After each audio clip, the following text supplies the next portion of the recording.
क्या हम दो, हमारे दो ज्यादा बच्चा ना पैदा हो जाए, इनके घर के अंदर कहीं 5-6 औलाद ना आ जाए, ताकि ये आगे चलकर इनकी पॉपुलेशन बढ़ जाएगी और ये हिंदुस्तान के ऊपर सीएम और पीएम बन जाएंगे। हम तो ये कहते हैं कि ना भाई, हमको ना तो कुर्सी चाहिए सीएम की, ना तो पीएम की कुर्सी चाहिए। कुर्सी आप लो। आपको याद होना चाहिए जब ये देश आजाद कराने की बारी आई थी तो उस वक्त अमेरिका के अंदर एक बड़े वकील थे, बैरिस्टर थे, जिनका नाम मोहनदास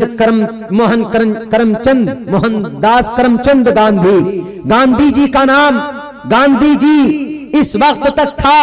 आए अमेरिका से, आने के बाद इस देश के अंदर गद्दी में उनको बिठाया, सब लोगों ने उनको बड़ा माना। लेकिन पता है एक नाम महात्मा का किसने दिया? मौजूदा दौर के लुटेरों, मौजूदा दौर के लालचियों, हरीसों, याद रखो, मुसलमान को कुर्सी नहीं चाहिए, मुसलमान को पीएम का ओहदा नहीं चाहिए, सीएम का ओहदा नहीं चाहिए। मुसलमान तो अपने अल्लाह की रजा के लिए नमाज की आजादी चाहता, मुसलमान तो मस्जिद की आजादी चाहता, मुसलमान तो मदरसों की आजादी चाहता, मुसलमान तो बुर्के की आजादी चाहता, मुसलमान तो इस देश के अंदर अमन शांति की आजादी चाहता है कि अमन और शांति।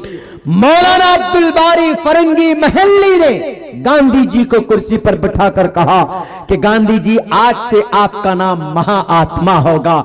तो मौलाना अब्दुल बारी फरंगी महल्ली ने यह खिताब दिया था गांधी जी को महाआत्मा का। क्यों? अगर वो चाहते तो नहीं देते खिताब, लेकिन नहीं, हमारा दिल बड़ा था। 15 अगस्त 1947 में देश आजाद हुआ, कब्जा हुआ था, हमारे कब्जे के अंदर आया था। उस वक्त के हमारे उलमा शेखुल इस्लाम रहमतुल्लाहि अलैह, मौलाना अबुल कलाम आजाद रहमतुल्लाहि अलैह, जिन्होंने कंधे से कंधा मिलाकर, जिनके कंधे के ऊपर भी निशान आ गए थे, किसका? तलवार का, तोप का, इस देश को आजाद कराने के लिए। लेकिन जब देश आजाद हुआ तो इन काबिरीन ने क्या कहा, हमारे पूर्वज ने क्या कहा कि अब देश आजाद हो गया, गांधी जी ये कुर्सी लीजिए, आपके हाथ में है, इस देश को अब आप चलाइए, आपकी पार्टी चलाएगी। हम मुसलमान अब अपने मजहबी काम में लग जाते हैं, अपने कुरान की तालीम में लग जाते हैं, अपने बच्चों को कुरान की तालीम देंगे। हमको कुर्सी नहीं चाहिए, हमको गद्दी नहीं चाहिए। अगर लालच होता, अगर हरीस होते, अगर हमको हुकूमत करने की जर्रा बराबर भी ख्वाहिश होती तो उस वक्त गांधी जी को हम कहते सीना तान कर, मौलाना अबुल कलाम आजाद कहते सीना तान कर कि मौलाना अबुल कलाम आजाद गांधी जी के सामने अपना शर्त रखते कि गांधी जी 65,000 कलीमा पढ़ने वालों ने इस देश को आजाद कराने में कुर्बानी दी। जिहाद का फतवा मौलाना शाह अब्दुल अजीज मुहद्दिस देहलवी ने दी। सबसे पहले तलवार उठाने वाला नवाब सिराजुद्दौला आपके बंगाल मुर्शिदाबाद का था। उससे पहले उनके नाना अली वर्दी खान जो कलकत्ता की हार्ट विलियम की दरो दीवार को अंग्रेजों को तोड़ने का काम किया था। उनके बाद 1831 के अंदर शहीद सैयद अहमद शहीद थे जो तलवार उठाया था अंग्रेज के खिलाफ।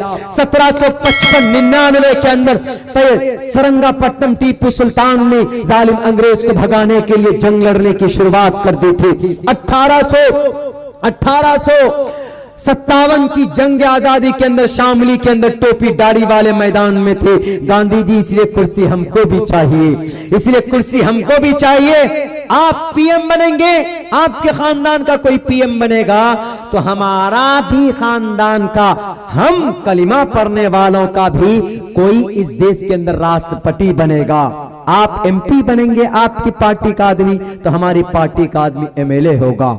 आप अगर मिनिस्टर होंगे, आप अगर राष्ट्रपति होंगे या आप उपराष्ट्रपति होंगे, प्रेसिडेंट वाइस प्रेसिडेंट होंगे, तो हमको भी ओहदा मिलना चाहिए। उस वक्त में शर्त रखते कि नहीं रखते? उस वक्त हमने भी कुर्बानी दी थी। पूरी दुनिया जानती है कि इस देश को आजाद किया है कलिमा पढ़ने वालों ने। तो हम भी कहते कि हमको गद्दी दीजिए, लेकिन नहीं, हमने क्या कहा कि हमको नहीं चाहिए कुर्सी। क्यों? कुर्सी